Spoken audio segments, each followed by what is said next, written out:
ഈയിടെയായിട്ട് ഒരുപാട് കേസുകളായി നമ്മൾ സോഷ്യൽ മീഡിയ തുറക്കുമ്പോൾ കാണുന്നു. മസ്കിറ്റോ ഫോർസെപ്സ് മറന്നുപോയി, സർജറിക്ക് ശേഷം ഗോസ് മറന്നുപോയി, 20 ശേഷത്തിൽ നിന്ന് കണ്ടെത്തുന്നു എന്നൊക്കെയുള്ള ഒരുപാട് കേസുകൾ.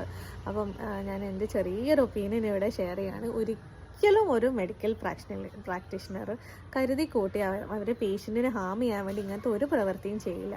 അത് അൺനോയിങ്ലി അറിയാതെ ആ സമയത്ത് ബ്ലീഡിങ് ഒക്കെ കാരണം പറ്റി പോകുന്നതായിരിക്കും. അപ്പം ഇങ്ങനത്തെയൊക്കെ ഇഷ്യൂസ് നമ്മൾ സോഷ്യൽ മീഡിയയിൽ ഒരുപാട് സ്പ്രെഡ് ചെയ്യുന്ന സമയത്ത് നമ്മൾ മറന്നു പോകുന്ന ചെറിയൊരു കാര്യമുണ്ട്. ഈ ഒരു കൈ ഇപ്പോൾ ഈ ഒരു മോസ്കിറ്റോ ഫോർസെപ്സ് അല്ലെങ്കിൽ ഈ ഒരു സിസേഴ്സ് മറന്നുപോയ അതേ കൈ ഒരുപാട് പേഷ്യൻസിൻ്റെ ജീവന് രക്ഷിച്ചിട്ടുണ്ടാവും. അപ്പം ഇപ്പം ഇങ്ങനെ സോഷ്യൽ മീഡിയ ഒക്കെ വഴി നമ്മൾ ഇങ്ങനത്തെ ഒരുപാട് ന്യൂസ് സ്പ്രെഡ് ചെയ്യുന്ന സമയത്ത് എന്താ സംഭവിച്ചു കഴിഞ്ഞാൽ ആ ഡോക്ടറിൻ്റെ പേഴ്സണൽ ലൈഫും അയാളുടെ കോൺഫിഡൻസും അയാളുടെ ലൈഫ് തന്നെ ഇമ്പാക്റ്റ് ചെയ്യാണ്. ഒരു പക്ഷേ ഇതിനെ കൊണ്ട് നമ്മൾ വിചാരിക്കുന്നതിനേക്കാൾ വലിയ എഫക്റ്റ് ആയിരിക്കും ആ ഡോക്ടറിൻ്റെ ലൈഫിൽ ഇതിൽ സംഭവിക്കാൻ പോകുന്നത്. അപ്പം ഒരിക്കലും ആരും